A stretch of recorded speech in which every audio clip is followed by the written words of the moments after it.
Wow, আমার প্রিয় সব খাবার। এগুলো তৈরি করতে কিছু জিনিস দরকার ছিল আমার, যেমন bread crumbs, butter, momos sheet, chaat masala, dragon noodles. তাই আমি চলে যাই গ্রোজারে, যেখানে আপনার প্রয়োজন মাফিক সকল ধরনের জিনিস পেয়ে যাবেন। এই ধরুন frozen item, sauce, butter, cheese ইত্যাদি ইত্যাদি, এবং ফাস্ট ফুড বানানোর বিভিন্ন ধরনের উপকরণ সবকিছুই পেয়ে যাবেন এই গ্রোজারে। আরো ভালো লাগার বিষয় হচ্ছে অর্ডার দেওয়ার পর ওনারা 30 মিনিটের মধ্যে আপনি আপনার প্রোডাক্টটি পেয়ে যাবেন। এখন আর বাজারে যাওয়ার ঝাই ঝামেলা পোহাতে হবে না ফরিদপুর বাসীদের। কিছুর দরকার হলেই চলে যাবেন গ্রোজারে, এবং পেজটির লিংক দেওয়া থাকবে কমেন্ট বক্সে। এবারে চলে আসি আমাদের রান্না বান্না করার জোগাড় যন্ত্রে। এখানে আমরা আলুর চপ বানাচ্ছিলাম ব্রেড ক্রামস দিয়ে। এই তো বানানো শেষ। অন্যদিকে হাসানও বানাচ্ছিল আমাদের সাথে।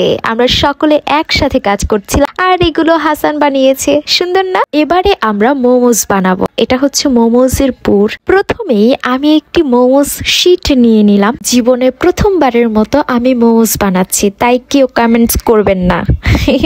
এখানে আমি মোমোসের সুন্দর একটা শেপ দেওয়ার চেষ্টা করছিলাম, বাট হচ্ছিল না, প্রথমবার তো। অ্যান্ড সেকেন্ড টাইম আমি আবার ট্রাই করছিলাম। এবারে একটা সুন্দর শেপ আমি দিতে পেরেছি। ফাইনালি এতগুলো মোমোস বানিয়ে ফেলেছি আমরা।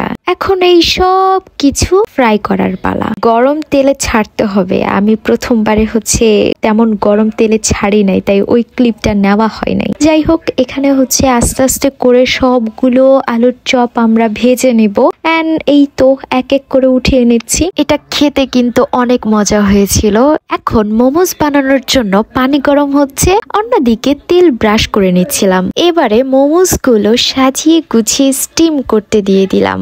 এন্ড ইয়েস, আমাদের মোমোস স্টিম করা শেষ। অনেক অপেক্ষার পর এত সুন্দর স্মেল বের হচ্ছিল, এটা দেখেই খেতে ইচ্ছে করছিল। এবারে মোমোস গুলো উঠিয়ে নিচ্ছি গরম গরম। ভাবি সর্বপ্রথমেই হোয়াইট সস পাস্তাটা রেডি করে ফেলেছিলেন, তো এইটার ক্লিপ আর নেওয়া হয় নাই, তো লাস্টেই নিয়ে নিয়েছিলাম। এন্ড ফাইনালি আমাদের সব খাবার তৈরি করা শেষ। এখন আমরা এই খাবারগুলো টেস্ট করে দেখবো যে কেমন কি হয়েছে। প্রথমবারের মতো আমরা এগুলো তৈরি করেছি। ফার্স্টেই চলে আসি মোমোসের কাছে। এই মোমোস এত মজা হয়েছিল, এখন এডিট করতে গিয়ে আমার আবার খেতে ইচ্ছে করছে। অ্যান্ড সেকেন্ডলি আলুর চপ, এটাও অনেক মজা হয়েছিল, একদম crispy crispy. And lastly white sauce pasta, এটা রান্না করেছিলেন ভাবি। অ্যান্ড এটা খেতে অসাধারণ ছিল। ভাবি অনেস্টলি অনেক ভালো রান্না করেন। এই তো আমার ভিডিওটা এই পর্যন্তই। আর কাদের কাদের এই খাবারগুলো ভালো লাগে অবশ্যই জানাবেন। আমার কাছে তো অনেক ভালো লাগে। ওকে, বাই।